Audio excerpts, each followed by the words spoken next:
ပသိမ်သံဘက်ဆရာတော်ကျောင်းကိုအရင်တော့ကနာမည်သာကြားဘူးပေမဲ့သေချာတော့မသိဘူးပါဘူး။ဒါပေမဲ့တနေ့တော့ပသိမ်သားဆရာကြီးဆရာမကြီးပသိမ်ဒေါ်လှလှတည်ရဲ့စာအုပ်ဖတ်မိရာကနေသံဘက်ဆရာတော်ကျောင်းကိုသိရတဲ့အတွက်အသီးနောက်ကျတယ်လို့ကိုယ့်ကိုပြစ်တင်မိပါတယ်။သံဘက်ဆရာတော်ဘုရားကြီးကျောင်းကိုလေ့လာမိသမျှဖော်ပြခြင်းပါလေ။ဆရာတော်ဘုရားကြီးရဲ့ဘွဲ့အမည်မှာဦးအာစိန်နာပါ။သံဘက်ဆရာတော်ဘုရားဟာ1992ခုနှစ်ဒီဇင်ဘာ16ရက်တနင်္လာနေ့နနက်9:45မိနစ်ချိန်မှာဘဝနဲ့ထံပြန်တော်မူခဲ့ပါလေ။ဆရာတော်ဘုရားကြီးမကျမ်းမာတဲ့အတွက်1991ဒီဇင်ဘာ13ရက်နေ့ကပသိမ်မြို့တန်ခါဆေးရုံမှာတင်ထားကုသခဲ့ရပါတယ်။အဲဒီတော့ဒီဇင်ဘာ16မှာပြန်တော်မူခဲ့တာပါ။တချို့ကတော့ဆေးရုံမှာကျင်းတဲ့အလုတ်ကရင်ကိုကြောက်ဝချလျက်ရှိကြောင်းတွေ့ရတယ်ဆိုပါလေ။ဆရာတော်ရဲ့ရုပ်ကလတ်တော်မှာဖူးမြေရသူတွေကပြန်ပြောလို့သိရတာကတော့လုံးဝအနှံ့ထွက်ခြင်းရုပ်ကလတ်တော်ပြတ်ခြင်းမရှိဘူးလို့သိရပါတယ်။ဆရာတော်ရဲ့ရုပ်ကလတ်တော်အားတခုခုမှဘာမှမလုပ်ပါဘူး။လုံးဝပြုပြင်ခြင်းလည်းမရှိပါဘူး။စေးထိုးတာမျိုးလည်းမရှိဘူးလို့အခိုင်အမာသိရပါတယ်။သတိပဋ္ဌာန်တရားအားထုတ်တဲ့သူဟာအဉဏ်ဆုံးသေတော်မှမပုတ်တတ်ဘူးလို့သိနာလေသူတို့ကပြောဆိုလို့မှတ်သားပါလေ။ပသိမ်အနောက်မြို့နယ်ပသိမ်တစ်ဖက်ကမှာအခုတံပတ်ကုန်းရှိရာမြေရက်ကိုရှင်းလင်းခုတ်ထွင်ရာ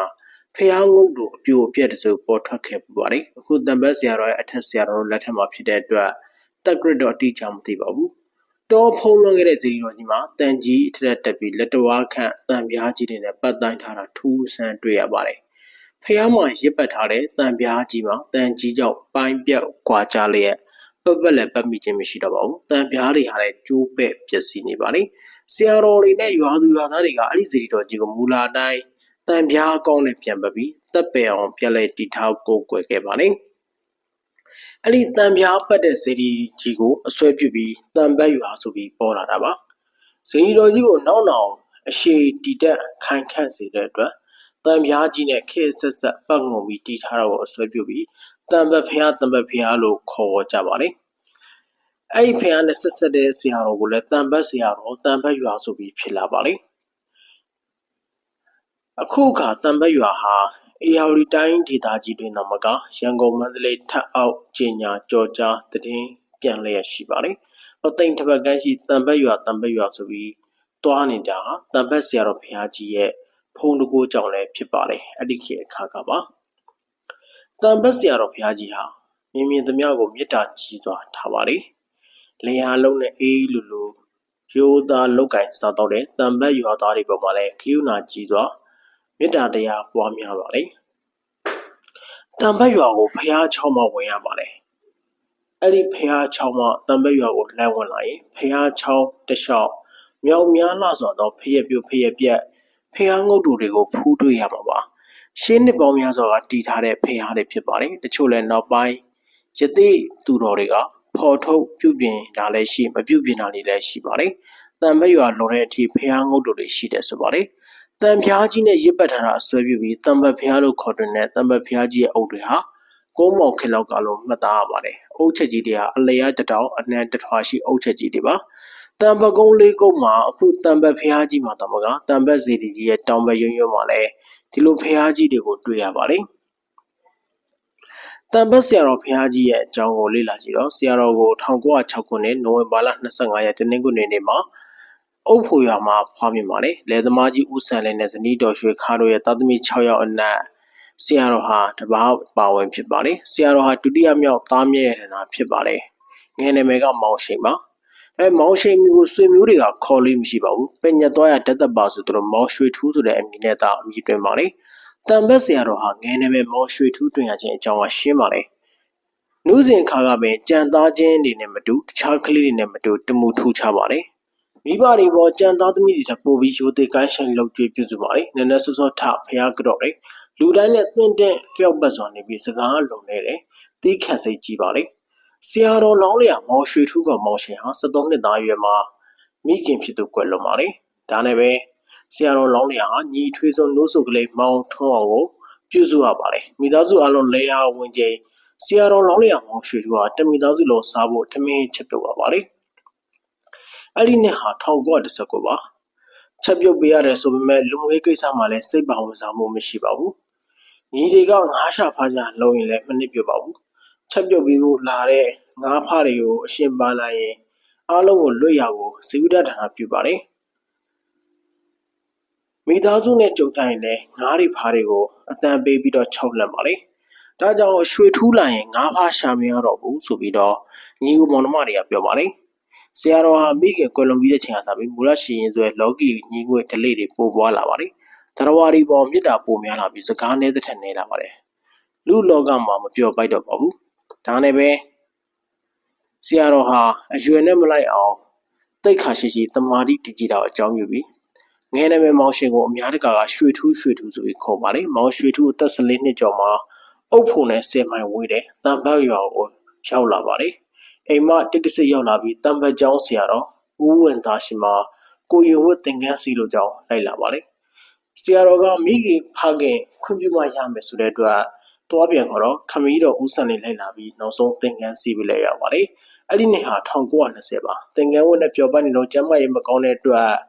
လူထွက်ခဲ့ရပြီးတဖန်အသက်28နှစ်ရောက်မှသာသနာ့ဘောင်ဝင်ကအသက်ထက်ဆုံးဖြစ်ပါတယ်1933မှာ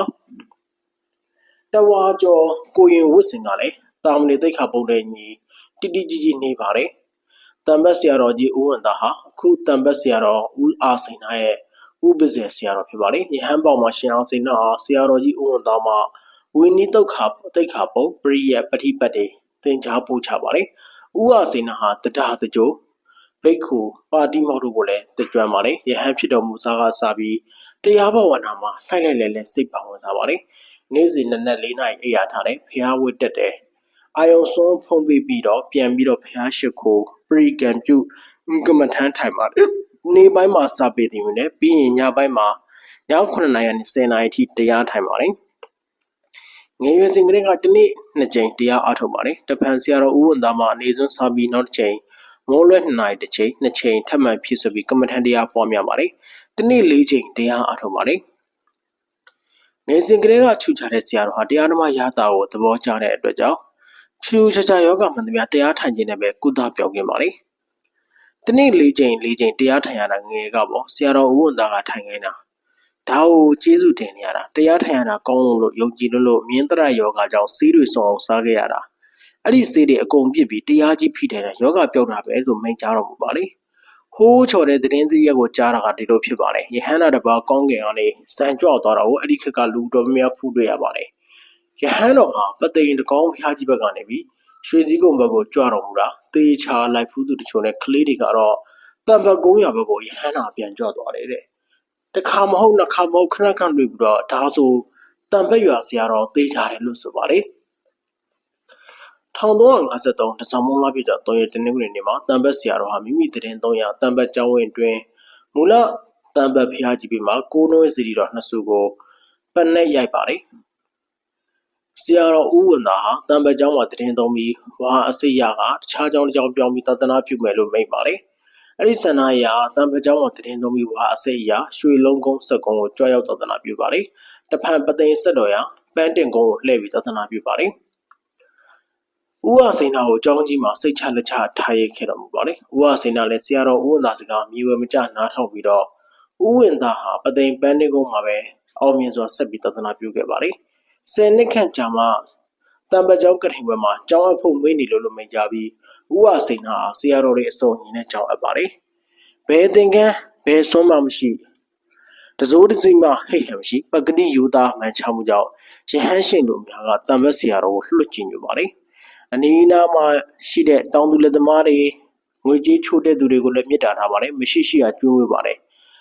ပြန်လည်တော်မူပြီးနောက်ထိအလွန်တရာကျယ်ဝန်းတဲ့ကြောင်းကြီးမဆန်အောင်ပဲနေ့စဉ်ကျွေးမွေးတာမပြတ်ပါဘူးဘယ်ဘက်မှရရင်ညာဘက်ကလို့တယ်ညာဘက်ကရရင်ဘယ်ဘက်ကလို့ပါတယ်စွန့်ကြဲပေးကန့်တဲ့ကိစ္စပဲဖြစ်ပါတယ်ကိစ္စတွေဖြစ်တော့မယ်လို့ဆရာတော်ကတူမိန့်တော်မူပြီးမိမိလက်တော်ရှိအလူငွေတွေနဲ့ဖျားတဲ့ပါတယ်ပြီးစီအောင်တဲ့ပါတယ်မူလတံပတ်ဆရာတော်ကြီးရဲ့တဲတဲ့စေတီဟာညံတော်အမြင့်36တောင်ပြည့်ပါခြုံနေပိမောင်းတွေခုတွင်ရှင်လက်ရဖူးတွေ့ရတဲ့ဖျားငုတ်တို့ကိုအသစ်ပြုပြင်ပူဇော်ပါတယ်လက်တော်ကတံပတ်ပြားကြီးနေတဲ့ခါပတ်ထားတဲ့ဖျားဖြစ်လို့တံပတ်ဖျားလို့တွင်ပါတယ်ဆရာတော်ဖျားကြီးဟာကိစ္စတွေဖြစ်တော့မယ်ဆိုပြီးတော့မူလတံပတ်ဖျားမြောက်ဖက်မှာလဲ9000ပြည့်စေတီတစုတဲပါလေ 1991 နိုဝင်ဘာ 24 ရက်နေ့မှာပန်းနဲ့ရိုက်ပါတယ်။ဖျက်ချောင်းရွာဆရာကြီးဦးတင်ရေကကြီးမှုပြီးတော့ကိုတော်ဝင်စီတီတော်နှစ်စုတည်ပါတယ်။စီတီတော် PCB ထီတော်မရောက်ပင်ဆရာကြီးတော်ကြီးရဲ့ကျမရေကတော်တော်လေးကိုအခြေအနေဆိုးဝါးလာပါတယ်။ရုပ်တရက်ကြီးပါ။ဦးဝစိန်နာဟာကျောင်းကြီးအပေါ်မှာတောင်ဘက်ခမ်းမှာသတင်းသုံးပါတယ်။ကျောင်းကြီးအောက်ထက်ဆင်းသတင်းပြန်သုံးပါတယ်။ကျောင်းကြီးပေါ်မှာရှေးဖျားရုပ်ဘွားတော်တွေဖျက်ဆောင်တွေအပြည့်ရှိပါတယ်။ကျောင်းအထက်ဖျက်စင်မှာဖျားဝတ်ပြူကြီးတံပတ်စီတီကြီးကိုလည်းလှမ်းပြီးတော့ဖူးမြော်ကြည့်ညိုပါတယ်။ဆရာတော်ဦးဝစိန်နာအသက်80ကျော်ဘာကြီးဦးဖို့လူကကောင်းကောင်းမိတယ်လို့ပြောပါတယ်။ဆရာတော်ဟာရှားနာနဲ့သာရောင်ရဲတင်နေတယ်။ဆရာတော်ကိုကပိယကစက္ကန့်တာနဲ့သာဖုံးမိတယ်။ဘာမှချိုချင်းငယ်ချင်းချင်းချင်းရသတနာလုံးလုံးကိုပယ်ဖြတ်တာတယ်လို့ဆိုပါတယ်။ဆရာတော်ရဲ့ကြီးညိုဝေဟာကိစ္စပါ။ဒီလိုနဲ့စီရီတော်ကြီးတွေစက္ကန့်လှူတော်မူပြီးရုပ်ချင်းပြီးတက်တောင့်တက်တာရှိနေရကနေ1991ဒီဇင်ဘာ16ရက်နေ့တနင်္လာနေ့နနက်9:45မိနစ်မှာဘဝနှစ်ထံပြန်တော်မူခဲ့ပါတယ်။ပသိမ်မြို့တိုင်းရင်းစီယုံကြီးမှာပဲပြန်တော်မူပါတယ်။ဆရာတော်လက်စစ်ချိုရည်တော်မူတဲ့အတိုင်းလက်ချိုးရက်သွားတဲ့နှစ်တော်လောက်မှာပဲဆရာတော်ဟာပြန်တော်မူခဲ့တာဖြစ်ပါတယ်။ပသိမ်မြို့မှာတန်ဘတ်ဆရာတော်ဘုရားကြီးဦးဝစိန်နာကျောင်းကိုလေ့လာမိသမျှတင်ဆက်ပေးတာပါ။နားဆင်ပေးတဲ့အတွက်အထူးပဲကျေးဇူးတင်ပါတယ်ဗျာ။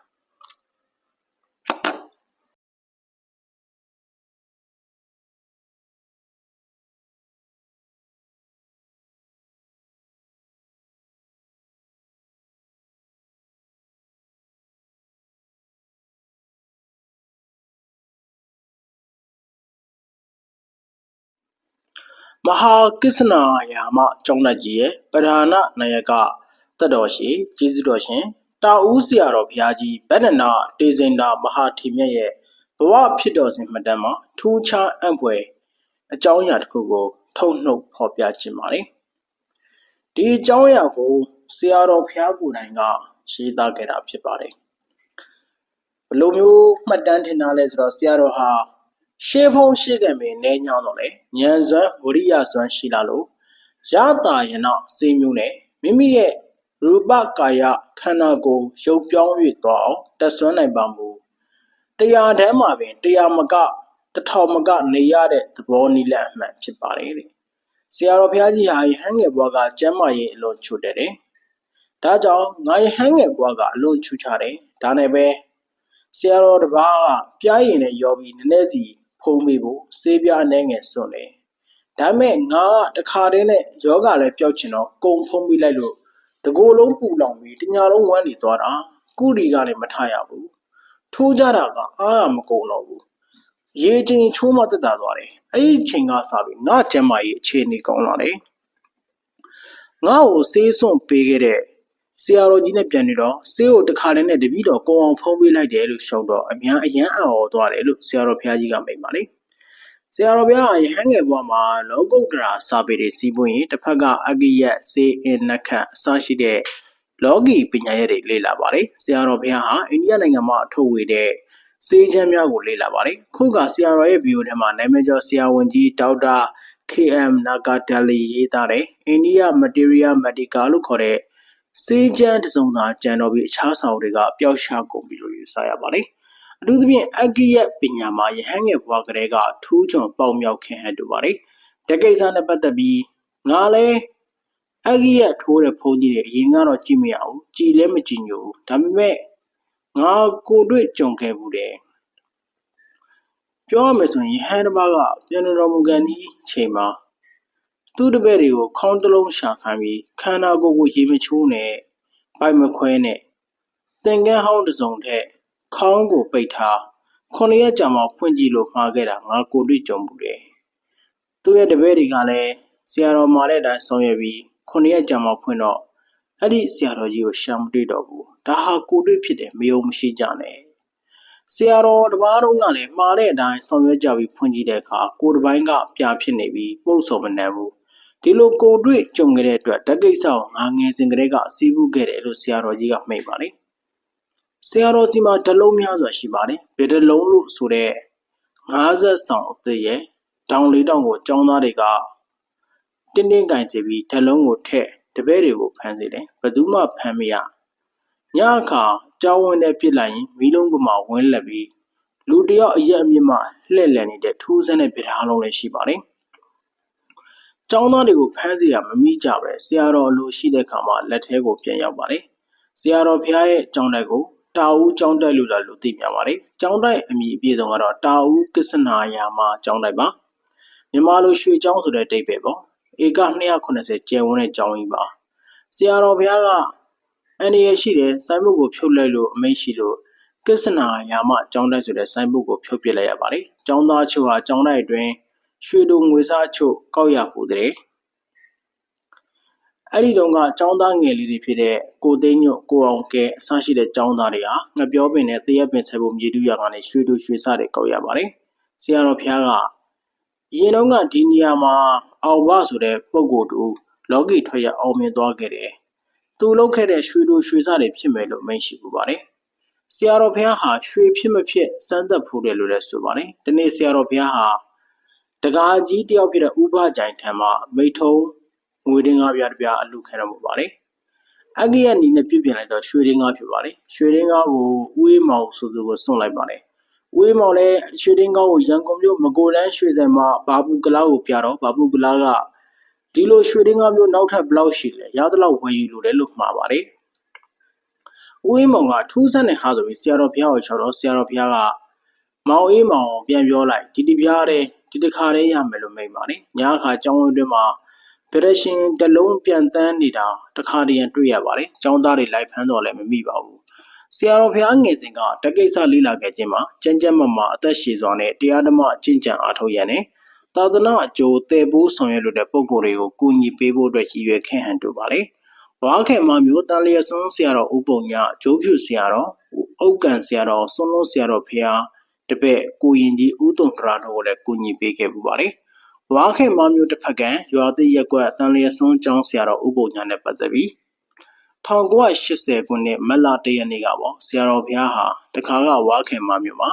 ဆရာတော်ဥပုံညဆိုတဲ့ဆရာတော်ကြီးတစ်ပါးရှိခဲ့တဲ့ဥပုံညမကျမ်းမာဖြစ်ပြီးလမ်းမလျှောက်နိုင်တဲ့အချိန်မှာသင်္ကန်းနွမ်းနဲ့ဦးစင်းလေးတစ်ပါးကကြွလာပြီးဦးစင်းလေးကရွှေတမသားဆွမှာဘုရားတို့ဆရာတော်လျှောက်တော့ကျောင်းမှာရှိတဲ့ဦးစင်းတွေကအန်ကန်တုဦးစင်းပေါ်မယုံသင်္ကာဖြစ်တယ်နောက်တော့ဆရာတော်ဥပုံညအမိန့်နဲ့ဦးစင်းလေးကိုရွှေတမက်သားရှာဖွေစုဆောင်ပြီးဆွန့်လိုက်ပါတယ်ဦးစင်းလေးလည်းရွှေကိုပြချပြီးပြားရည်နဲ့ရောဆက်ပြီးဆရာတော်ဥပုံညကိုကတ်လှူပါတယ်ဆရာတော်ဥပုံညဟာအဲ့ဒီဦးစင်းလေးကတ်လှူတဲ့ဈေးကိုဖုံးပေးပြီးနောက်ပြန်ကျမ်းမာလာပါတယ်လမ်းလည်းပြန်ရှောင်းနိုင်ပါတယ်ဆရာတော်ဥပုံညဟာသင်္ကန်းနွမ်းနဲ့ဦးစင်းလေးကိုရှာခိုင်းပြီးဘယ်မှရှာမတွေ့ဘူးလို့မိန့်တော်မူပါတယ်ရတာယနာဈေးနဲ့ပတ်သက်ပြီးရတာအာယန်တိဆိုတဲ့ဓာတ်ဆေးမျိုးနဲ့ရတာရက်လနှစ်ပေါင်းထောင်တော်မကခိုင်မြဲလာတဲ့အသွေးသားကိုလည်းပွားစေတယ်လို့ဆိုပါတယ်ဒါကြောင့်ဆရာတော်ဘုရားဟာရတာယနာဆေးမျိုးကိုလည်းဖော်ဆက်နိုင်တယ်လို့ဆိုပေမဲ့ဆက်သွားတယ်လို့တော့မကြားဘူးပါဘူးအသက်တော့ရှိမယ်သေတာကတော့သေမယ်ဖះဟုတ်ကိုမလွန်ဆန်နိုင်ဘူးကိုချင်းသဘောနာချင်းသဘောသေချင်းသဘောတရားဘယ်သူမှတားလို့မရဘူးလို့မိန့်ပါတယ်လောကမှာနာတာကိုမနာစေရဘူးလို့အာမခံဝင်သူတူတယောက်မှမရှိဘူးလို့ဆရာတော်ဘုရားကမိန့်ပါတယ်1318နောက်ပိုင်းမှာဆရာတော်ဘုရားကြီးဟာလောကုတ္တရာလုပ်ငန်းကိုတင်းတင်းကြပ်ကြပ်တိုးကကျင့်ကြံအားထုတ်ပါတယ်ဓာတ်ကိစ္စနဲ့ပတ်သက်ပြီးရှောက်ထားသူတွေကိုလည်းငါမီးပူမခံတော့ဘူးလို့မိန့်ပါတယ်ဆရာတော်ဘုရားပေါက်မြောက်အောင်မြင်ခဲ့တဲ့ဗဒ္ဓဓာတ်ရှင်တလုံးတွေလည်းဘယ်ရောက်လို့ရောက်မှမသိတော့ပါဘူးဆရာတော်ဘုရားဟာအဲ့ဒီတလုံးတွေကိုဆံရပိုင်ရဒီစီပြန်ပြီးတော့လွှဲပို့ပေးလိုက်ဟန်တို့ပါတယ်မဟာကစ္စနာယာမကျောင်းတိုက်ကြီးရဲ့ပါဏနာယကတက်တော်ရှိကျေးဇူးတော်ရှင်တာဦးဆရာတော်ဘုရားကြီးရဲ့ဘဝဖြစ်တော်စဉ်မှာကောက်လို့ဖော်ပြထားတာဖြစ်ပါတယ်နားဆင်ပေးတဲ့အတွက်အထူးပဲကျေးဇူးတင်ပါတယ်ဗျာကြောက်ကိုတကူထဲမှာပဒီးနဲ့စိတ်ပြီးတော့အသေးတန်ကျင့်နေတဲ့အသားညညိုဦးစင်းတစ်ပါးရဲ့ပုံတော်ကိုငယ်တုန်းကတွေ့ဘူးတယ်ဗျာဒါဟာညောင်မေအိုင်ဆရာတော်ဘုရားကြီးဆိုတာအဲ့ဒီခေတ်တုန်းကတော့အဲ့ဒီတုန်းကမသိပါဘူးအခုမှသိရလို့ပို့ပြီးတော့မှကြည်ညိုလေးစားမိပါလေညောင်မေအိုင်ဆရာတော်ဘုရားကြီးဘယ်လောက်ထိအကျင့်ပြင်းထန်လိုက်လဲကြည် ဆရာတော်ဘုရားကြီးနဲ့ပတ်သက်ပြီးလေ့လာမှုတွေများပြောပြခြင်းပါတယ်အင်္ဂမဟာတရမစောတိကတစားဘောဓစိတ်တော်ရဗန္နန္ဒနန္ဒောဘာသာညောင်မြိုင်တော်ရဆရာတော်ဘုရားကြီးဝိရရေကျိုမျိုးနယ်ဖူလိုရွာမှာခမည်းတော်ဦးတာဆွဲမဲတော်တော်နှင်းတုတ်တို့က1983ပြာတူလာဆန်း3ရက်စနေနေ့မနက်3နာရီမှာဖွားမြင်ပါလေမိဘနှစ်ပါးဟာမောင်ထုံးရှိန်လိုနာမည်ပေးပါလေမောင်ထုံးရှိန်လေး9နှစ်သားရွယ်ရောက်တော့မိဘတွေကကဖူလုံးရွာပရပိုင်ကျောင်းတိုက်ဆရာတော်ဦးဥဒရထံမှာပညာသင်ဖို့အနှံလိုက်ပါလေသားရတနာလေး12နှစ်ရွယ်ရောက်တော့မိဘနှစ်ပါးဟာရှင်ပြုမင်္ဂလာသဘင်စီရင်ခြင်းပါပြီးပရပိုင်ဆရာတော်ဦးဥဒရကိုဥပဇေပြုပြီးတော့သာသနာအမွေခံယူစေပါလေရှင်သာမဏေဖြစ်တော့ဘွဲအမိကရှင်နန္ဒောဘာသာပါသာမဏေဖြစ်ရောက်တဲ့အခါ9ဝပလုံးပတ္တပိုင်ကျောင်းတိုင်မှာဆရာတော်ဦးဥဒရနဲ့စာချဘုန်းကြီးတွေဖြစ်တဲ့ဦးသောဗန္နာဦးအိန္ဒြာစာရုထံမှာသင်္ကြိုသင်္ကဟဝီနီအစရှိတဲ့ပရိကတ်အခြေခံကျက်စာတွေကိုသင်ကြားအထောက်ပါတယ်1303ခုနှစ်မှာပထမဆရာတော်ဦးဥဒရကိုဥပဇေပြုပြီးတော့ရေစကြိုမြို့နယ်တာစီရွာဟန်တကဥပအေဒေါ်သိန်းနေတို့ရဲ့ပစ္စယနုကဟကိုခံယူပါပထမတိုက်ဗန္ဒသိမ်မှာမြင့်မြတ်တဲ့ဦးစင်းဘွားအရောက်ရှိခဲ့ပါလေဟန်ဘွားရောက်တော့ပထမကျောင်းတိုင်းမှာ9ဝမြသတင်းသုံးပြီးပရိကတ်စာပေတွေသင်ကြားပါလေယဟန်6ဝအရာမှာရေစကြိုမြို့နယ်အောက်အိုအနောက်ရွာမဟာဇောတိကယာမတိုက်ဆရာတော်ဦးညာနုတ္တထံကြွရောက်ပြီးတော့ကျမ်းဂန်တွေသင်ကြားပြီးတစ်နှစ်ပတ်လုံးသတင်းသုံးပါလေအဲ့ဒီတော့မန္တလေးမြို့မဟာဝိသုဒ္ဓယုံတိုက်တဲ့စီရှင်ကျောင်းကိုတဖန်ကြွပြီး9ဝါမြောက်ဝါကပ်ပါလေစာပေကျမ်းဂန်တွေသင်ကြားပါလေဝါကျွတ်ချိန်ဖူလုံရွာကိုပြန်လဲကြွချီတော်မူခဲ့စဉ်စလင်းကြီးမြို့နယ်ပေါင်းဝရွာဓမိန်စာတရတော်ရကျောင်းမှာဆရာတော်ဦးတုဒ္ဒကကြွလာပါလေဆရာတော်ဦးတုဒ္ဒကဒုတင်္ဂါတရအမြဲတမ်းဆောင်တဲ့ဆရာတော်ကြီးပါညောင်ပယံဆရာတော်လောင်းလျာဦးနန္ဒောဘာသာဟာရှေးအားဖြည့်ခဲ့တဲ့ပါရမီရဲ့နှိုးဆောင်မှုကြောင့်ဒုတင်္ဂါတရအမြဲဆောင်တဲ့အကျင့်ကိုသင်ယူလိုစိတ်တွေဖြစ်ပေါ်ပြင်းပြလာပြီးပတ္တပိုင်ဆရာတော်ထံခွင့်ပန်လျှောက်ထားပြီးဓမ္မိန်စာတရဆရာတော်ပြန်ကြွတော်မူတဲ့အခါပေါင်းဝကျောင်းတိုက်ကိုလိုက်ပါတော်မူပြီးပရိပတ်နဲ့ဒုတင်္ဂါတရဆောင်နည်းတွေကိုဆရာတော်ဦးတုဒ္ဒထံမှသင်ယူပါတယ်ပေါင်းဝရွာဓမ္မိန်စာတရမှာသတင်းသုံးသင်ယူပြီးနောက်ဦးနန္ဒောဘာသာဟာဒုတင်စောက်တည်ပြီးတောရစောက်တည်လို့လည်းဆန္ဒရှိလို့တောရနေရာရှာဖွေစလင်းကြီးမြို့ကြောက်ကုန်းရွာမှာဦးအောင်ညွန့်ကသူ့ရမည်အနီးမှာရှိတဲ့ညောင်ပင်အိုင်နဲ့ရေအိုင်တိုင်းရှိတဲ့နေရာဖြစ်လို့ညောင်ပင်အိုင်လို့ခေါ်တဲ့နေရာလေးကိုညွှန်ပြပါလေစိတ်ငြိမ်အေးမြရိတ်အာဝါဒပြည့်စုံလို့ဒီနေရာလေးကိုလည်းရွေးချယ်လိုက်ပါလေမူလညောင်ပင်ကြီးမှာဆရာတော်ရောက်ရှိခြင်းမှမရှိတော့ပါဘူးဆရာတော်ဟာညောင်ပင်အိုင်တောရကျောင်းကို1311သတင်းကျွတ်လောက်မှာကြွရောက်သတင်းသုံးပါလေနိဗ္ဗာန်ရောက်ဖို့အတွက်ဆရာသမားကောင်းရှာတွေ့ခြင်းဟာဘလောက်အရေးပါလဲဆိုတာကိုဗုဒ္ဓကူတော်တိုင်အရှင်အာနန္ဒာကိုမိန့်ကြားခဲ့ပါလေရာနှုံးပြည့်အရေးကြီးပါတယ်အခုလည်းဆရာတော်14ဝါရပြီးဝါကျွတ်ကာလမှာနောင်တော်ဦးတုံမိန်တာကယဟန်တော်လိုထင်ပေါ်ကြော်ကြားတယ်စင်ဖြူကျိုးနီးစလင်းမြို့ကန်နဲ့ဆရာတော်ဖျားထံတွားရောက်ပြီးနီးနာခံယူမယ်လို့ပြောလာလို့ဆရာတော်လည်းအတူလိုက်ဖို့ဆုံးဖြတ်ပြီးညီတော်နှစ်ပါးရှင်မတောင်ဘောင်ပဲ့ရွာမှာခြေလင်ခီးနဲ့တရားဝင်တရားထက်ခီးထွက်လာပါလေစန္ဒအဓိပတိကမွေးထုတ်ပေးလိုက်တဲ့ဇွဲဝရိယနဲ့ခီးဆက်တော့ပခုတ်ကူမျိုးနောက်မြောက်ဘက်တုတ်တံမှာတညတာတဲခုနာပါလေညဘက်ဆရာတော်နှစ်ပါးဟာကောင်းကင်နှက်ခတ်အမြင်ကိုကြည့်ပြီးခီးစဉ်ဖြစ်ပါလေနည်းနည်းလေးတော့တီဟိုရှင်ဘုရားကိုတွားရောက်ဖူးမြော်ကြပြီးညောင်ဦးကိုခြေလင်ခီးဆက်ညောင်ဦးကနေပကံတပ်ပင်ညူဘုရားမှာနားနေတော့ဖျားရည်မြင်တော်မှာလင်းတို့ချီငှက်ချီအမိုက်တိုက်တွေကြောင့်ဖျားဘူးတွေစိတ်မသက်မသာနဲ့ဖူးနေရတာဒါနဲ့ညီတော်နှစ်ပါးကအမြင်လို့အမိုက်နဲ့ချီတွေကိုစုပုံကသင်္ကန်းနဲ့ထုတ်ဖျားနဲ့ဝေတဲ့အရက်မှာသွားဖြစ်ပြီးဆရာတော်ဟာတပ်ပေညူဖျားမှာဒီလိုဆူတောင်းတယ်ငါသည်ဤစရီတော်မှာအမိုက်တွေရှင်းလင်းတန့်စင်ပေးတဲ့အကျိုးကျေးဇူးကြောင့်ငါ၏ကိုယ်တွင်းမှာရှိတဲ့ကိလေသာအညီကျေးတွေကိုအမိုက်တွေရှင်းသွားသလိုငါ၏ကိုယ်တွင်းမှာကိလေသာတွေကိုလည်းရှင်းလင်းဖယ်ရှားနိုင်ရပါစေလို့ဆုတောင်းပြီးနားနေတော့လူများအိုးကြိတ်ကြိတ်ဖြစ်နေတာတွေ့တော့တကားလူကိုမေးကြည့်တော့ဖះပေါ်မှာဟဲ့တပါကြွလာလို့သွားခုကြတာအဲ့လိုဖြစ်ပြီးလို့ညောင်ပြန်ဆရာတော်ကနမိတ်ကောင်းတယ်လို့ကောက်ယူလိုက်ပါလေအဲ့ဒီတုန်းကကြွလာတဲ့ဟန်းနာဆိုတာဟာစွန်းလုံးဆရာတော်ဖះကြီးဖြစ်ပါလေ ပကံမြို့မှာအေးဆိုင်တစ်ဆိုင်ကနေကူညီလို့ကားကြုံနဲ့ထည့်ပေးတော့ညနေချင်းမှာ6မြို့ရောက်ပါတယ်တဲခိုဖို့ဖုန်းကြောင်းတစ်ကြောင်းဝင်ကျောင်းနိုင်ဖုန်းကြီးအားညတာတပည့်တော်တို့အားတဲခိုခွင့်ပေးပါရှောက်ထားတော့သစိမ်းဖြစ်နေတာကတစ်ကြောင်းဘယ်သူဘယ်ဝါလဲမသိတာကတစ်ကြောင်းတော့တဲခိုခွင့်မရပါဘူးဒါနဲ့ဆရာတော်နှစ်ပါးဟာ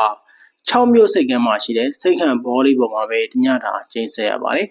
နောက်နေ့မနက်ခီးဆက်ကြောင်းစွန်းခံခြင်းမှာဆက်လေကိုရောက်တော့စွန်းခံစွန်းဖုံးခြင်းကိုပြုပြီးကရုမော်တော်နဲ့စင်ဖြူကျွန်းကိုလိုက်ကြပြန်ပါတယ်စင်ဖြူကျွန်းကိုညနေဆောင်အချိန်ရောက်ပါတယ်စင်ဖြူကျွန်းတရက်ပင်ကျောင်းမှာညတာတဲခိုပြီးနောက်တနေ့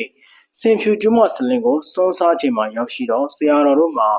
စွန်းခံစွန်းဖုံးခြင်းတို့ပြုနေရင်ကံလေဆရာတော်ကြီးကိုဖူးခွင့်မရနိုင်တော့ဘူးကံလေဆရာတော်ဟာစွန်းဖုံးပြီးနောက်ပိုင်းဘသူကမှဖူးတွေ့ခွင့်မပြုတော့စီကံကလည်းရှိပါတယ်ဒါကြောင့်ဆရာတော်ညီတော်နှစ်ပါးဟာကံလေဆရာတော်ကြီးကိုအရင်ဆုံးဥတိုက်ဖူးမြော်မယ်စွန်းငတ်ရင်ငတ်ပါစေလို့ဆုံးဖြတ်ပြီးကံလေဆရာတော်ကြီးတည်င်း300စလင်းမြို့အနောက်မြောက်ရွံ့မှာရှိတဲ့ဝတ်သေးကံကိုကြွလာပါတယ်ကံလေဆရာတော်ကြီးတည်င်း3တဲ့ကံလေတော်အကြောင်းလေးဟာအဲ့ဒီရေကန်လဲမှာပေါ်နေတဲ့ကျုံးကလေးပေါ်မှာရှိတဲ့ရှင်ပင်သင်္ကတော်စီရီတော်မြတ်ကြီးရဲ့ဘေးနားမှာကျောင်းလေးဆောက်နေတာပါကျွန်းပေါ်ကိုစီးမရှိကမ်းမရှိဝင်ထွက်သွားလာခြင်းမပြုဖို့ကျွန်းပတ်လည်မှာဝါးတွေကိုထရန်ဖြစ်ကပြီးဝင်ပေါက်တစ်ပေါက်သာရှိပါတယ်တောရကျောင်းလေးအနေနဲ့စောက်တည်နေခြင်းမှာညောင်မြိုင်ဆရာတော်တို့ဟာရေကန်ဆက်မှာရှိတဲ့ရှင်ပင်ရွှေမူထောဖျားရောက်စွန့်ခံပြန်လာတဲ့ကိုကြီးလေးအားကံလင်ကျောင်းကိုကြွရင်လိုက်ခဲ့ပါလို့ဆိုတဲ့အတွက်3ယောက်သားစီးလို့ရတဲ့လောင်းလီနေနဲ့လိုက်သွားပါလေကံလင်ကျွန်းမရောက်တော့ကံလင်ဆရာတော်ကြီးတပည့်တွေကဧည့်သည်နှစ်ဦးစာထမင်းပွဲပြင်းပြီးစောင့်နေတာတွေ့ရပြီအရှင်ဖျားတို့စွမဖုံးသေးရင်စွမဖုံးရသေးရင်စွမဖုံးပေးပြီးမှဆရာတော်ကြီးကိုဖူးဖို့ဆရာတော်ကမှားတယ်ပြောပါတယ်အမှန်မှာကံလေဆရာတော်ကြီးကတပည့်တွေကိုဧည့်သည်နှစ်ယောက်စာထမင်းပွဲပြင်ခိုင်းထားတာပါနောင်တော့ခါမှာညောင်ပြန်ဆရာတော်ကကံလေဆရာတော်ကြီးဟာတကယ်ကျင်မြင်လာမြင်ပုဂ္ဂိုလ်ကြီးဆိုတော့ဘုန်းကြီးတို့ကတကယ်လုံးမဲ့သူတွေဆိုတာသိလို့ထမင်းပွဲပြင်ကြိုထားလို့မိတ်ပါလေကံလေဆရာတော်ကြီးဘယ်လိုမျိုးကြိုသိလဲဆိုတာကတော့အံ့ဩဖွယ်ရပါညောင်မြန်ဆရာတော်တို့စွန်ဖုံးပြီးကံလေဆရာတော်ဖျားကိုဝင်ရောက်ပြီးတော့ကံလေဆရာတော်ကြီးကဒီเจ้าကဘုန်းကြီးတစ်ပါးတည်းနေတာဖြစ်တယ်ဒါကြောင့်တရားအားထုတ်မယ်ဆိုရင်ရေကန်ဆက်မှာရှိတဲ့ကံကြောင်မှာရှိတဲ့ကျောင်းတွေမှာ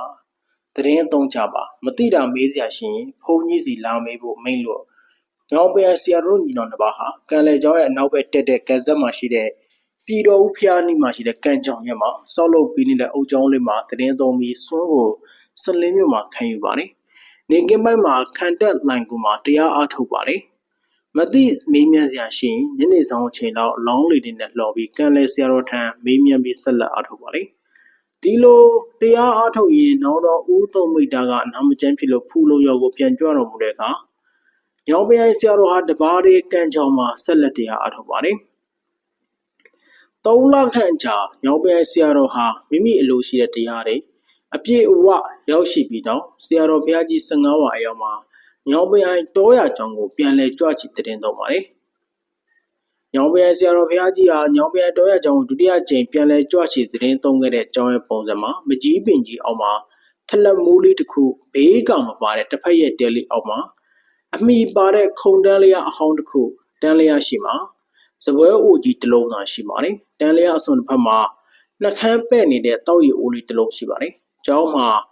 ကမှုကုန်းလေးပေါ်မှာရှိပြီးတော့ကမှုကုန်းလေးအောက်နာမှာရေနွေးကြိုကိုနှခမ်းကျိုးနေတဲ့မြေကရားဦးလေးတစ်လုံးနဲ့တောရဆောက်တည်ပါတယ်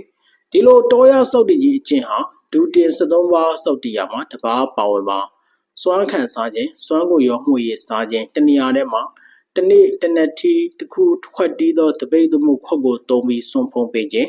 စွန့်ခံရမှာအိမ်စမပြတ်စွန့်ရခြင်းသစ်မရင်မှာနေခြင်းလဲလျောင်းအိပ်စက်တဲ့အကျင့်ကိုအနှစ်40ကျော်ပယ်ရှားအားထုတ်ပါတယ်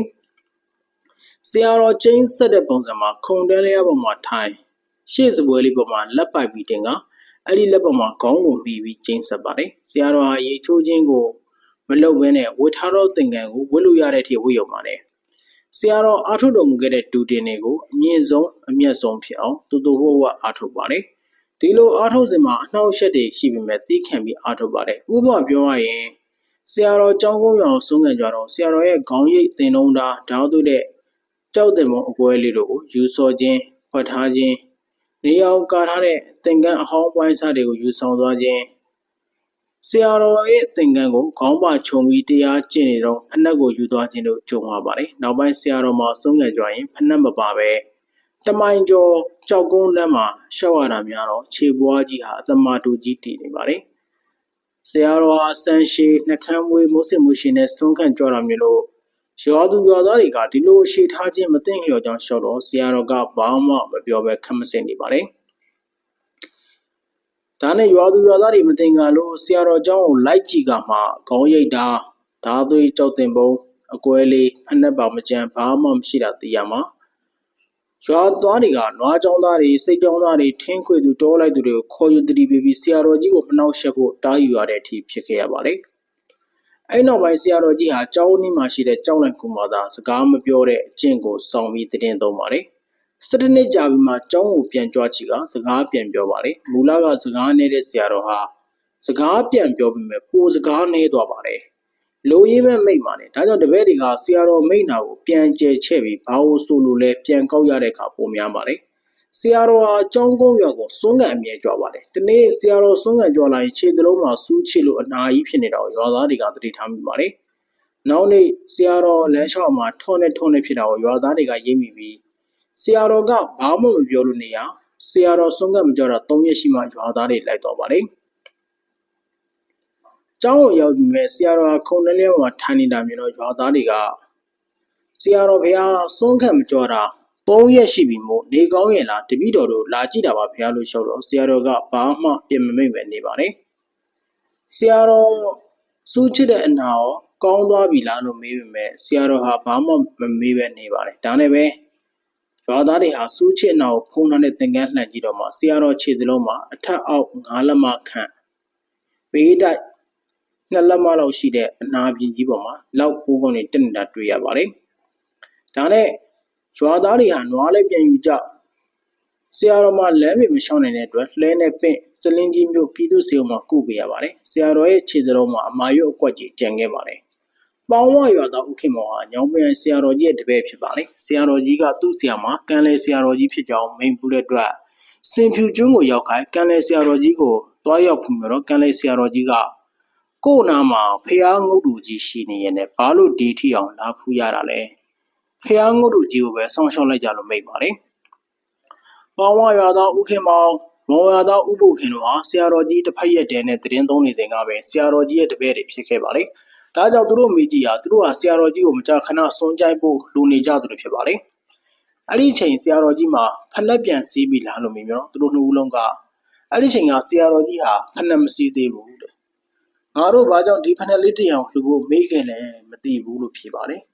ညောင်မရိုင်းဆရာတော်ကြီးတရင်သုံးနေထိုင်တဲ့ကျောင်းမှာကိုးဘီပလဲအသားကျောင်းလေးပါကျောင်းရဲ့အရှိပေ90ဝန်းကျင်လောက်ကမှအုံနဲ့ဆောက်ထားတဲ့ရေအိုးလေးလုံးဆန်းတဲ့ရေအိုးစင်ကြီးကိုမုံရွာမှဥဖို့ခင်ဒေါ်စိန်တို့ကလှူဒန်းပါတယ်။ဒါကြောင့်ဥဖို့ခင်တို့ဘယ်လိုပဲပုံဒီရေအိုးစင်ဆောက်လုပ်လှူဒန်းဖြစ်ပုံမေးကြည့်တော့ဥဖို့ခင်တို့ကလှူခြင်းစိတ်ပေါ်လာလို့ဆရာတော်ကိုရှောက်ပြီးဆောက်လုပ်လှူဒန်းဖြစ်ခဲ့ကြောင်းသိရပါတယ်။ဒီလိုဆောက်လုပ်လှူဒန်းချိန်ဆရာတော်ကြီးမှာအသားအကြောင်းနဲ့တရင်သုံးနေပြီလားလို့မေးတော့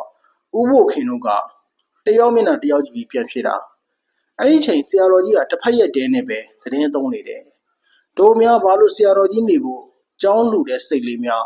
းမပေါ်ခဲ့တာလဲလို့အံ့ဩကြပါလေအမှန်မှာဆရာတော်ကြီးဟာအဋိဌံပြုတည်ဖြစ်ခဲ့ခြင်းဖြစ်ဟန်တူပါလေဆရာတော်ဟာနေ့စဉ်နက်အာယုံစွန်းဖုံပြီးဇင်းကြံလျှောက်ဖို့ကျောင်းမထွက်လာတာရေဦးစင်ကိုကြွားရေဦးစင်အချိန်မှာအောင်မြင်နေတယ်လို့ခြေစုံရပြီးမှဇင်းကြံကြွားတော်မူပြီးပြန်လာရင်လည်းအဲ့ဒီအောင်မြင်နေရမှာပဲခြေစုံရပြီးမှကျောင်းကိုပြန်ကြွားတော်မူတယ်လို့သိရပါတယ်အမတန်အကျင့်ပြင်းထန်လာတဲ့ညောင်ပရိုင်ဆရာတော်ဘုရားကြီးရဲ့အကြောင်းကိုကြီးညိုပွဲရာတင်ဆက်ပေးတာပဲဖြစ်ပါတယ်တကယ်ကိုရှာမရှားလာတဲ့အကျင့်ပြင်းတဲ့ဆရာတော်အရှင်သူမြတ်ကြီးပဲဖြစ်ပါတယ်နားဆင်ပေးတဲ့အတွက်ထူးပဲကျေးဇူးတင်ပါတယ်ဗျာကြီးမခတဲ့ဆရာတော်ကြီးများဆိုတဲ့အကြောင်းပြောချင်ပါတယ်ဗြိတိရှခေတ်ကပေါ့ညောင်လွန်တော်ရဆရာတော်ဘုရားဟာနောက်ပါဆရာတော်၄ပါးနဲ့တူညောင်လေးပင်မျိုးခင်ပန်းရွာတိမ်သမုတ်ပွဲကိုကြွားရောက်တော်မူစဉ်ကပါအဆောက်အုံသိမ်မရှိတဲ့သိမ်မြေကွက်ပေါ်မှာတိမ်သမုတ်ပြီးလို့ဆရာတော်ကြီးဟာတန်ဃာတော်တွေနဲ့အတူထိုင်နေတော်မူပါတယ် အဲ့ဒီချိန်တကားတူကအတန်နေအတန်ထားတယ်တိမ်အောင်ဩဘာသာကိုဖက်လျှောက်ရာရွာသူရွာသားတွေဟာဝမ်းသာအားရနားဆိုင်ကြည်ညိုနေကြပါတယ်။ဩဘာသာဖက်ပြီးချင်းတနက်ပြစ်ဖောက်စီဖို့အင်္ဂလိပ်လူမျိုးတတော်အရာရှိတူကိုလည်းအနီးပါးမှာအခန့်ထားပါတယ်။ဩဘာသာဖက်ပြီးတော့အရာရှိကိုတနက်ပြစ်ပေါက်တော့လို့အမိန့်ပေးတဲ့အခါအရာရှိကချက်ချင်းပဲတနက်ပြစ်တဲ့အခါကြည်စံမထွက်လာပါဘူး။မကျင်တဲ့လို့ကြည်စံကိုထုတ်ကြည်များအလားဆိုပြီးအစ်စ်လဲထပ်ပစ်ပါတယ်။ဒါပေမဲ့ကြည်စံမထွက်ပါဘူး။အရာရှိဟာသူ့မှာပါတဲ့ကြည်စံ90လုံးတထောင်မီတထောင်ဖြစ်ပါတယ်။ကြည်90လုံးမိမကူပဲရှိပါတယ်။အရာရှိဟာကြည်တွေကိုတေချာစစ်ဆေးရာချိုးရင်းချက်လည်းမတွေ့ရတော့အရန်အံ့အားသင့်ပြီးချွေးပြန်နေပါတော့တယ်။အဲ့ဒီခါညောင်လွန်တော်ရမှာဆရာတော်ငယ်တစ်ပါးဟာထလာပြီးလက်ဟန်ချင်ဟန်နဲ့ဖုန်းကြီးတွေပေါ်ကြော်မပြစ်နဲ့ဟိုဘက်လွယ်ပြစ်လို့ပြောတော့ပြောတဲ့အတိုင်းပြစ်ဖောက်တဲ့အခါကြည်စံနေမိကူပြီးတတိုင်းတိုင်းမိပါတော့တယ်။တိမ်သမုတ်ပွဲကိုလာတဲ့ရွာသူရွာသားပြည်သက်အလုံးဝမ်းသာအံ့ဩကဆရာတော်ကြီးရဲ့ဂုဏ်ကျေးဇူးတော်ကိုချီးကျူးမှုကုန်ဖြစ်ရပါတယ်။ဒါကတလက်ကြည်တော်မှဖြစ်မရတဲ့ညောင်လွန်တော်ရဆရာတော်ဘုရားကြီးကြောင့်ဖြစ်ပါတယ်။နောက်ထပ်ဆရာတော်ဘုရားကြီးတစ်ပါးကတော့ဖုံးတော်ကြီးဦးသီလာပါ။ဖုံးတော်ကြီးဦးသီလာကဆရာတော်ကြီးဦးသီလာဟာကြိုက်ဒေးရုံတောချုံထူထရမှာငြိမ်သက်စွာထိုင်ပြီးတရားရှုမှတ်တော်မူစဉ်ကပါရွှေကျေးရွာမှာဦးကော်ဆိုတဲ့မိုးဆိုဟာတားကောင်တဲ့အထင်မှားပြီးတနက်နဲ့ဆရာတော်ကိုလှမ်းပစ်ပါလေ။သုံးချိန်နဲ့အောင်ပြစ်ပင်မဲ့မိုးဆိုးကြီးရဲ့တနက်မှာကြည်စံလည်းမထွက်မီးလည်းမကူပါဘူး။တနက်ကိုမိုးပေါ်ထောင်ပစ်တော့ကော်တိုက်ရန်အားပေါက်ကွဲတန်ဟာဒိုင်းကနေမြည်ဟိမ့်သွားပါလေ။ဒါမဲ့ဆရာတော်ဟာတရားထိုင်မြဲထိုင်နေပါတယ်။ဆရာတော်ကိုတွေ့မြဲတွေ့လျက်ရှိပါတယ်။အဝေးကကြည့်တော့သားသမင်ထင်လို့ပေါ့ဒါကြောင့်ခြုံတွေကသားသမင်ဟာတနက်တန်ကြားပါရဲ့ဘာကြောင့်ထမပြေးလဲလို့တွေးတော့အနီးသွားကြည့်တော့ဆရာတော်ကြီးတရားထိုင်တာတွေ့မြင်ရပြီးမိုးဆိုးကြီးခမအထူးထိတ်လန့်တုန်လှုပ်သွားပါလေဆရာတော်ကိုတောင်းပန်ပါတော့တယ်ဆရာတော်ကြီးဟာမိမိအပြစ်ကိုသိမြင်ပြီးတောင်းပန်ခြင်းဟာကောင်းလာတယ်နောက်ကြီးပွားခြင်းအကြောင်းဖြစ်တယ်ငါသိခံတော်မူတယ်လို့မိန့်လိုက်ပါလေနောက်အခါမိုးဆိုးကြီးလည်းယဟန်ဝတ်ပြီးသာသနာပေါင်တွင်ဝင်ရောက်ခဲ့တယ်ဆိုပါလေမြန်မာတက္ကရာ1248ခုနှစ်ပါတော်မူခင်မှာပေါ့မြန်မာမျိုးချစ်တွေဟာနေချက်အင်္ဂလိပ်တွေကိုတော်လှန်တိုက်ခတ်နေခြင်းဖြစ်ပါတယ်။ရွှေကျင်မြို့ကိုဝင်စီးရမှာနေချက်တဲ့ရဲ့လက်ချက်နဲ့လက်ယုံဘိုကိုဘာကြီးကြဆုံးပြီးကစင်ကလျာတက်ပြတ်ထွက်ရပါလေ။နေချက်တဲ့တွေကနောက်ကလိုက်ပြီးလိုက်လံနေပါလေ။ဒီနေ့တောအုပ်တွင်တရားထိုင်နေတဲ့ဆရာတော်ကြီးကိုတွေ့တော့ရန်သူစစ်သားတို့ဝိုင်းထင်မှကြပြီးနေချက်တဲ့တွေဟာလေးဘက်လေးတန်ကတနက်နဲ့ဝိုင်းပြီးတော့တတိုင်းတိုင်းပြကြပါလေ။အကြိမ်ကြိမ်ပြစ်ပြီးမဲ့တနမီမထွက်တဲ့အတွက်သေချာသွားကြည့်တော့ဆရာတော်ကြီးမှန်းသိပြီးအင်္ဂလိပ်ရာရှိတွေဝန်ချတောင်းမရပါလေဆရာတော်ရဲ့ခြေတော်ကိုဦးကောင်းတဲ့ပုတ်သက်ကအချင်းချင်းစလန်ပေးတော့ပါလေနောက်တစ်ပါးကတော့ထုတ်ခေါင်ဆရာတော်ဖျားကြီးဖြစ်ပါလေပေါက်တော်ကန်တော်ရမှာသတင်းသုံးနေထိုင်တော်မူစဉ်ကပေါ့ဆရာတော်ဟာတော်အကြောင်းအတွင်းမှာပဲအမြဲနေတော်မူပဲရုပ်ခမှုတူတင်တဲ့ပဘောကာတီလို့ခေါ်တဲ့လွင်တီးခေါင်မှာနေတဲ့အကျင့်ကိုစောက်တည်ပါတယ်တနေ့တော့ခါဆရာတော်ဟာတောချုံထူရအရက်မှာနေသက်နေရာအရက်အဖြစ်သတင်းသုံးပြီးတရားရှုမှတ်ပါတယ်အဲ့ဒီနေရာနဲ့အနီးဝန်းကျင်မှာတိုးတက်ခါလို့အမည်ရတဲ့မုတ်ဆိုးကြီးဟာကျင်းလဲကျက်စားနေပါတယ်တရားရှုမှတ်နေတဲ့ဆရာတော်ကိုခဏလမ်းမှာတွေ့တော့မုတ်ဆိုးကြီးဟာသင်္ကန်းအယောင်ကိုသားကောင်ရဲ့အယောင်လို့ထင်မှတ်ပြီးတနက်နဲ့ဖြစ်ပါတယ်တနမီမကူပဲမုတ်ဆိုးကြီးသာမိုးမိုက်ပြီးလဲကျသွားပါတယ်တတိယလာပြီးအနီးကပ်ကြည့်ရှုတော့ဆရာတော်ကြီးဖြစ်နေတာကိုမြင်ရပါတော့တယ်။မိုးဆိုးကြီးဟာဆရာတော်ကြီးကိုခြေဆုံဖက်ပြီးခွင့်လွှတ်ဖို့အတက်နဲ့တောင်းပန်ပါတယ်။မကြောင်မီမိုးဆိုးကြီးဦးတက်ခါလဲသတိတမကာရပြီးယဟန်ပြုတ်သွားတယ်လို့သိရပါတယ်။ဒါကတော့မြန်မာနိုင်ငံယဟန်နာတဲ့ပုဂ္ဂိုလ်ထူများတမိုင်းထဲမှာကြီးမခတဲ့ဆရာတော်ဘုရားကြီးများအကြောင်းကိုတင်ဆက်ပေးတာပါ။နားဆင်ပေးတဲ့အတွက်အထူးပဲကျေးဇူးတင်ပါတယ်ဗျာ။ကျွန်တော်တို့ရှမ်းပြည်နယ်ဘက်သွားမယ်ဆိုရင်အင်မတန်မှထင်ရှားတဲ့ဆရာတော်ကြီးရဲ့ရုပ်ကလပ်ကိုဝင်ရောက်ဖူးမြော်ကြပါလိမ့်။ဒါကတော့အားလုံးသိကြတဲ့ကုံလုံးဆရာတော်ဘုရားကြီးပဲဖြစ်ပါလိမ့်။ဂလုံတော်မှကုံလုံးဆရာတော်ဘုရားကြီးရဲ့အံ့ဖွယ်ထူခြားဖြစ်ရတဲ့အကြောင်းကိုကျွန်တော်အနေနဲ့ပြောပြချင်ပါလိမ့်။ဆရာတော်ဘုရားကြီးရဲ့ရုပ်ကလပ်တော်စံမြန်းရာအကြောင်းနဲ့မပုံမတိုးရုပ်ကလပ်တော်ကိုယနေ့တိုင်ဖူးတွေ့နိုင်တာဖြစ်ပါလိမ့်။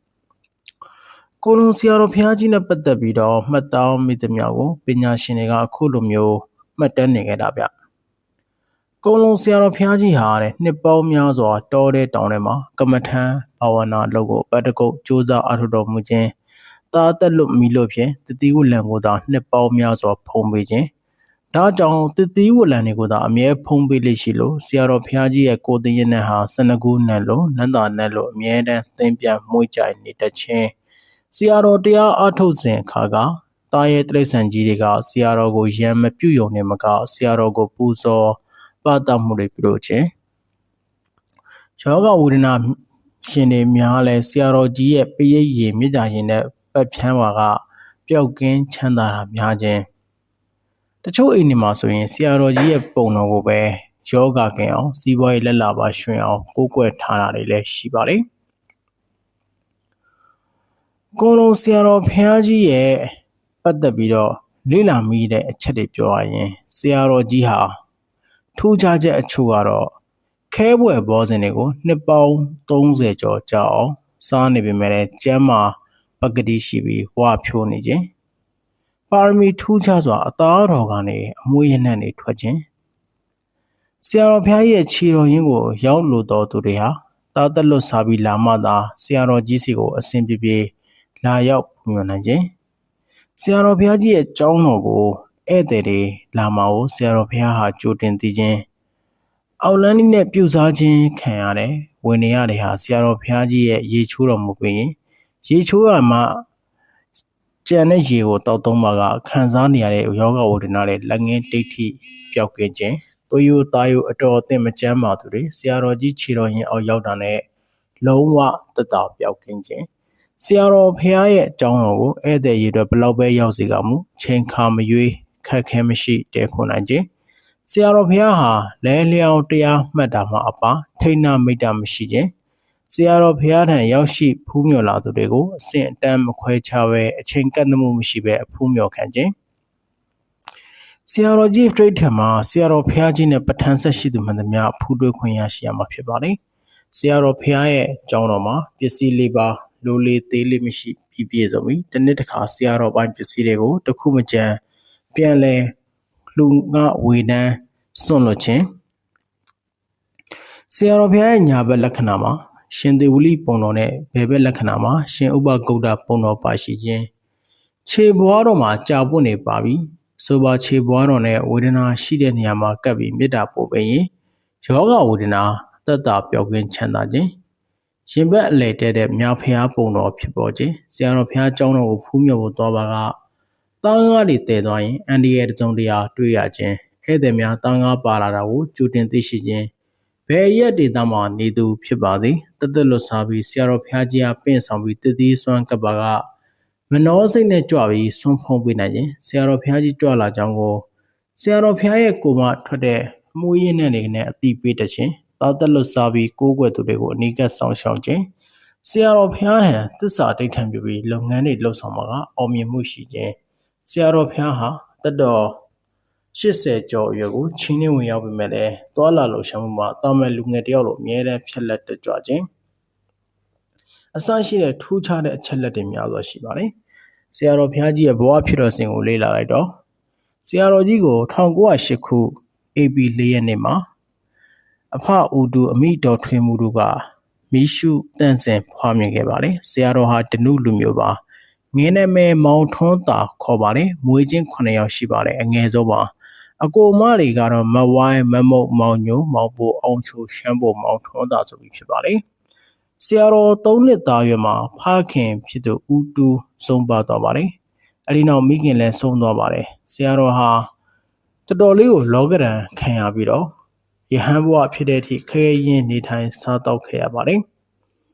1921အသက်73နှစ်အရွယ်မှာတာမဏေဘဝရောက်ခဲ့ပါတယ်တကားတွေကတော့တောင်ကြားကြီးရွာမှာဦးအောင်တော်ပို့လို့ဖြစ်ပါတယ်1928ခုနှစ်ဇူလိုင်6ရက်နေ့မှာအသက်19နှစ်ပြည့်လို့ယဟန်ပေါင်တက်ခဲ့ပါတယ်ယဟန်တကားတွေကတော့တောင်ကြားကြီးရွာမှာဥပကျွေဇနီးတော်ဆွေတို့ကဖြစ်ပါတယ်1929ယဟန်2ဝါရတဲ့အခါပင်တရားမျိုးကြောက်တော်ကျောင်းဆရာတော်ပြန်တော်မူရာကိုကြွသွားပါတယ်သူတို့ကကိုညီတောင်းတဲ့အတွက်ကြောင့်ကျောင်းနိုင်ဆရာတော်ရှာပေးရပါတယ်ဒါနဲ့ဆရာတော်ဟာမန္တလေးကိုကြွဖျားကြီးတိုက်မော်လမြိုင်ကျောင်းမှာပညာသင်ကြပါတယ်မန္တလေးမှာ4ဝခန့်ပညာသင်ပါတယ်ဆရာတော်ဟာပင်တရားမျိုးပွေလ ကြောက်တော့ကြောက်မှာပညာသင်ပါတယ်ရွှေဦးတော်တော်ဆရာတော်ကြီးဦးကုမာရသည်၎င်းဘိုးကလေးဆရာတော်ဦးပညာဇောတာသည်၎င်းအတူပညာသင်ပတ်ဖြစ်ပါတယ်ဆရာရင်းမှာဦးအိဋ္ဌိဖြစ်ပါတယ်ဦးအိဋ္ဌိဟာအကိယဖို့ထိုးခြင်းမှာ၎င်းတောတွင်းမှာရှိတဲ့အပင်တွေကိုရှာဖွေပြီးစေဝါအဖြစ်300မှာ၎င်းအင်မတန်ကျွမ်းကျင်သူဖြစ်ပါတယ်ဆရာတော်ဟာဦးကန္ဓမာထံပါတယ်ပကြီးပပုစေအင်းမန်နယ်ပညာတွေထူးချွန်အောင်သင်ကြားခဲ့ပါတယ်အဲဒီနောက်ဆရာတော်ဟာပွေးလှမှာမနေတော့ပဲဝါကြောင်ကလေးတစ်ခုစောက်နေပါတယ်ကုန်းသားရွာဖျားနေမှာပါ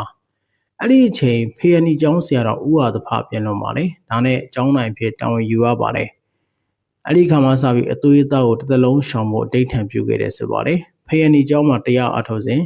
စထတန်ခါယနာတင်တော်မူပါရန်ပင့်ဖိတ်ခံရပါတယ်ပင်းတရားမြို့နယ်တန်ခကိုယ်စားလှယ်ဖြစ်ပါဒါနဲ့ပဲရန်ကုန်မြို့ကဘာကြီးကုန်းမြေမဟာပါဒနာလိုင်ငူတော်ကိုကြွမြန်းပြီးသင်္ခါယနာတင်ခဲ့ရပါတယ်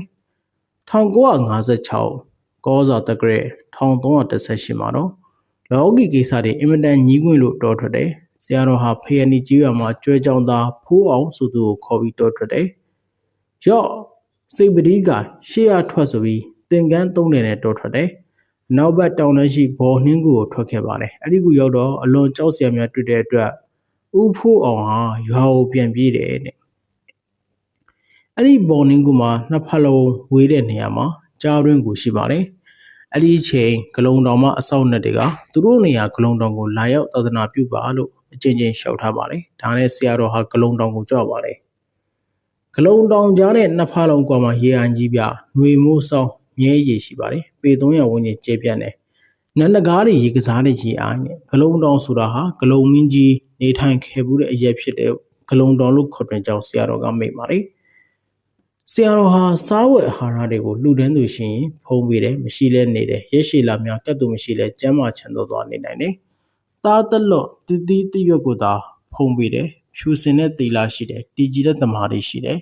ထူးမြတ်တဲ့ပညာရှိတယ်ဆရာတော်ရဲ့ခန္ဓာကိုယ်ကနေ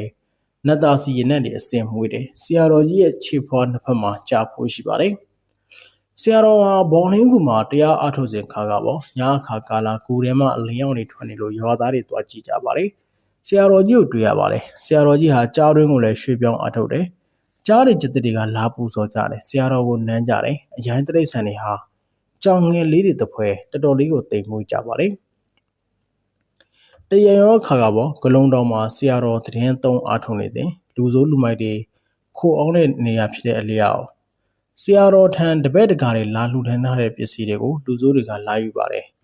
ဆရာတော်ကလူကြီးတဲ့သူယူဆိုပြီးတော့ခွင့်လွတ်စွန့်ပယ်ထားပြီးဖြစ်ပါတယ်လူစိုးတွေကိုလည်းအလူကံပုဂ္ဂိုလ်လို့သတ်မှတ်ကပေးလူပါတယ်လူစိုးတွေကကောင်းမွန်မွန်အလှူမခံပဲလောမရမတ်တက်ပြီးဆရာတော်ကြီးကိုရိုက်နှက်ကျိုးတွေနဲ့တုပ်ပါတယ်အလူခံကြတော့ဆရာတော်ကတကားတို့ဦးစင်မှာဘာမှမရှိဘူးရှိတဲ့ပစ္စည်းတွေကိုတကားတို့ကြိုက်တယ်လို့သာရှာဖွေပြီးဖြစ်ပြီးဦးစင်းစီမှာကြံတဲ့ပစ္စည်းကတော့တရားပဲတရားဆိုတာလူရက်ယူငင်လို့မရဘူးတောင်းလို့မရဘူးမိမိကိုယ်တိုင်ကြင်ကြံအားထုတ်မှာလို့မိန့်ကြပါတယ်ဒါနဲ့ပဲလူဆိုးတွေဟာဆရာတော်ကိုကျိုးတွေဖြေပေးပါတယ်ဆရာတော်ကပြောပါတယ်ကျိုးတုပ်ဆရာမလို့ဘူးဦးစင်းပစ္စည်းတွေတော့လည်းမခတ်ဘူးတက်တာလည်းမရှိဘူးရှာလူယူလို့ရပါသေးတယ်အဲ့ဒီလိုပြောတဲ့အခါမှာထွက်သွားကြပါတယ်ဆရာတော်ဟာဒီပစ္စည်းတွေကြောင့်ငါဒုက္ခတွေ့ရတယ်ဒီခန္ဓာကိုယ်ကြီးဒုက္ခရောက်ရတယ်ငါ့ကိုတော်တော်လေးကိုဝတ်ကြည့်ပါလားတန်ဝေကပိုရသွားပါတယ်ဆရာတော်ကြီးကိုလူဆိုးတွေချီနှောင်ခဲ့တဲ့ကြိုးကိုမီးပုံနဲ့ဆရာတော်ကထည့်ခိုင်းခဲ့ပါတယ်လူဆိုးတွေနေထိုင်တဲ့အိမ်တွေမီးလောင်ပြီးဆရာတော်ထံမှယူထားတဲ့ပစ္စည်းတွေပေါ်လာရတယ်လို့သိရပါတယ်ဆရာတော်ဟာကြောက်စင်ဖျားကိုလည်းပြုပြင်ခဲ့ပါတယ်အဲ့ဒီဖျားရဲ့အောက်ခြေကြောက်တုံးကြီးဟာစင်ကြီးတစ်ကောင်နဲ့တူပါတယ်ဘယ်ဘက်ကကြည့်ကြည့်စင်ကြီးနဲ့တူပါတယ်ဒီကြောက်တောင်ဘက်လည်းအလွန်ထူးဆန်းတယ်တနင်္ဂနွေမှာဂလုံးပုံရှိတယ်တနင်္လာတောင်မှာကြားပုံရှိတယ်အင်္ဂါတောင်မှာချင်းသေးပုံရှိတယ်ဗုဒ္ဓဟူးတောင်မှာစင်ပုံရှိတယ်ကြောက်သားပရိတောင်မှာကြွက်ပုံရှိတယ်တောက်ကြတောင်မှာပူးပုံရှိတယ်စနေတောင်မှာငကားပုံရှိတယ်ကြောက်သားကြောက်ဆောင်တွေဟာသူရတတိမဲတော်ဟင်းသာစီနေပုံဒါအပြင်ဇောကြီးပုံတွေဘလူးပုံတွေလည်းလိုဖြစ်နေပါလေတခါဆရာတော်ကြီးထံပါ ကျွန်တော်တို့ရောက်ရှိဝိပုကြတော့ခြင်းဆရာတော်ကအခုလာနေတဲ့ဧည့်သည်တွေကိုကျောင်းဝင်းနဲ့မဝင်စေနဲ့အလွန်နန်းတယ်သူတို့မှာပါတဲ့ပစ္စည်းတွေထားခဲ့ပြီးမှဝင်လို့မိတ်ပါတယ်ဆရာတော်ရဲ့တပည့်တယောက်ကလာပြောပါတယ်စုံစမ်းကြည့်တော့ဟောသားတွေချက်ပြီးကျောင်းရောက်ရင်ချက်စားဖို့ဆိုပြီးတော့ပင်တရားစီကဝဲခဲ့ကြောင်းသိရပါတယ်ဒါနဲ့ဒီသားတွေကိုကျောင်းဝင်းပြင်မှာထားခဲ့ရပါတယ်အဲဒီနောက်မှာဆရာတော်ကိုဖိုးခွင့်ရပါတယ်ဆရာတော်ရဲ့ဖုန်းကိုအာနုဘောဟာအံ့ဩထူးခြားဖို့ကောင်းလာပါတယ်ဆရာတော်ဟာတာသက်လော့တတိဝလံကိုသာဖုံးပေးတယ်ဒါကြောင့်ထူးဆန်းတဲ့အသီးနှံတွေဆရာတော်စီရောက်လာပါတယ်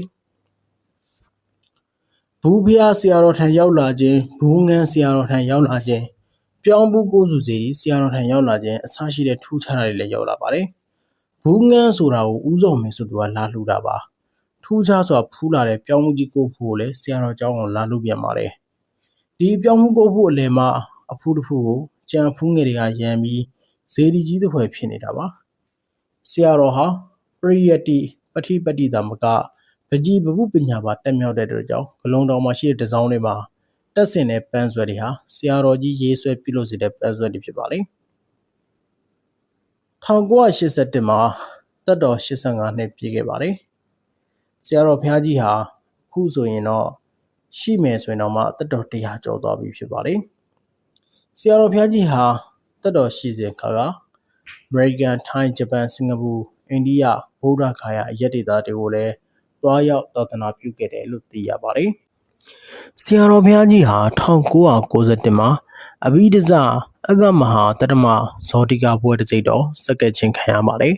9ချိန်မြောက်နိုင်ငံတော်တန်ခါမဟာနိုင်ငံကအဖွဲ့အစည်းအဝေးမှာ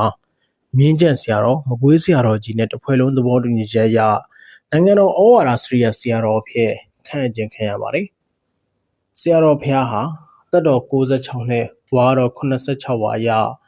2004ဇန်နဝါရီ30မှာဘဝနှစ်ထံပြန်လို့မူပါတယ်လွမ်းစီဒီစင့်စံကျောင်းတော်ကြီးမှာဆရာတော်ကြီးရဲ့ရုပ်ကလတော်ကိုယနေ့တိုင်ပူဇော်ထားရှိတယ်လို့သိရပါတယ်